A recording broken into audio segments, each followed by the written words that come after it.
we do here is go back.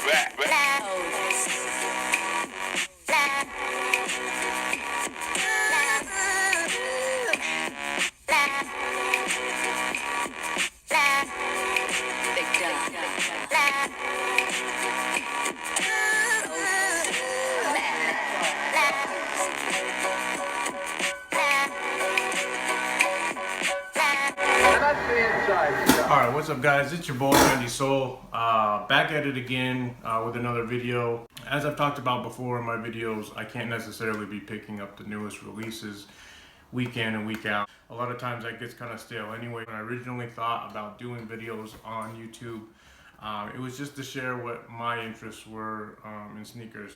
Just like the name states, I'm very much into the 90s. That's when I grew up, or should I say that's really when I was raised. So I'm starting this new series. Basically, I'm planning on calling it Iconic 90s or something along those lines, because a lot of these shoes that I've collected over the years or acquired over the years have definitely been rooted in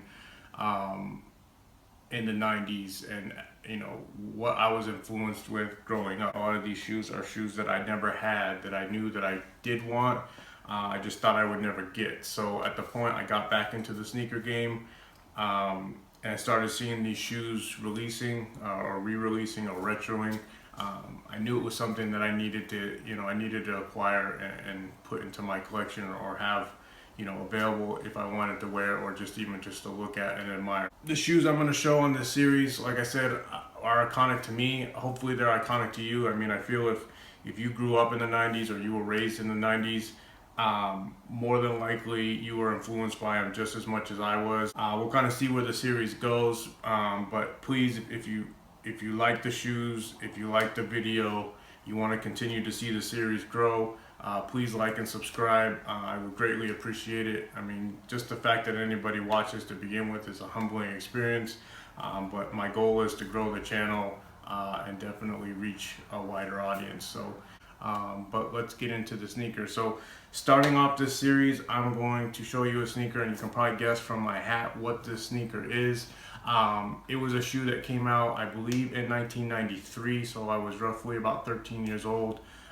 Definitely not a sneaker I could necessarily afford, and I mean, it came out during a time when sneakers were really kind of making a statement as far as with their look and everything. So I remember looking at it at Foot Locker, along with the Jordans and everything else releasing, and I just knew that it was a shoe that if I could get my hands on, I would be, you know, super happy about it. So when these re-released in the OG colorway, I just knew that it was something that I needed to get. I don't know how many times it released before this in the OG, but at the point I was collecting, when it released in the OG colorway, I knew that it was something I had to get for my collection, whether I would wear it or not. So let's get into it. So what we have is the Nike Air Raids. Now, as you can see from the colorway, it's very reminiscent of a popular clothing brand at the time called Cross Colors. That it was inspired a lot by African print and these vibrant colors. So both Nike and Reebok were going after the playground, the street ballers, people who played outside. City courts, parks, things like that were definitely an influence on these types of shoes, and they actually utilized a bottom that was made specifically for that. So going around the shoe, I can't say that the materials are the same as they were back then. I mean, right here, this material is kind of like a nubuck. Definitely not a suede, so it's closer to a nubuck. I can't say that's what was on the original. I don't have that in hand to compare it to. On the sides it has a mesh, but it's a heavier mesh, almost like a tighter weave. So although probably more breathable, it's definitely very thick and very sturdy. So not something that would necessarily seem like it would tear easily. Then you have the straps as far as for the lockdown. The straps have stitching all the way across, and then it has that nice peace sign in the middle. It's got the buckles and the Velcro saying Air Raid. Pull tab on the back only has the pattern from the midsole carried over to the strap. And then on the back, it actually has printed on it for outdoor use only. Now, obviously, You could use it indoors, but I think it would mark up the floor. I think that's what they were trying to avoid. It has the diamond plate kind of raised up on the outer part with Nike all along the outsole that covers up over onto the midsole. Tongue says again with the same kind of pattern, says Nike Air, very similar to my hat. Now the one thing I can say, looking at pictures of the original versus these new ones, this pattern is definitely an updated pattern.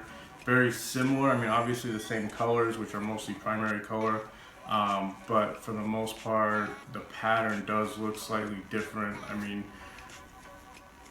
for anybody who knows the sneaker from back in the day and they look at this sneaker, they're not going to go, oh, that pattern's different by any means. If this was a shoe you had back in the day, I mean, you probably understand more as far as its significance. I mean, the 90s was definitely big on this kind of look and style of kind of heavy shoe. I would definitely say playing in it now would be a little rough, but overall, you know, again, something that if you wore it out, people are going to look, people are going to try to see what it is. Some people are going to know, some people aren't. There's no Nike swoosh on the side, so I think for the most part, it really depends on how close they are to be able to see possibly the Nike writing or on the tongue. But for those of us that are in the know, would definitely be able to tell this shoe pretty easily from a distance. So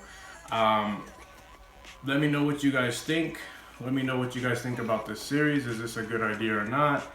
You guys interested in seeing older pairs? I mean, a lot of these shoes will range from the re-release that I got, you know, from back as early as 2012, 2013, all the way up into present. Let me know if there's a specific sneaker you want to see. There's a good chance I probably have in my collection, especially if it was originally released in the 90s. I'm going to try to stick to mostly OG colorways for the beginning of this series. I have quite a few pairs that are the original colors. And then as I start to go farther and farther into the series, I might have to branch out to some, you know, newer colorways, same style, you know, same 90s shoe, just different colorways, just so that we have, you know, more examples to show you.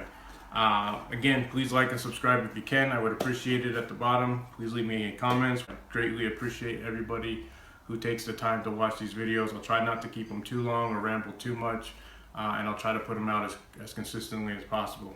Thank you again for watching. Peace.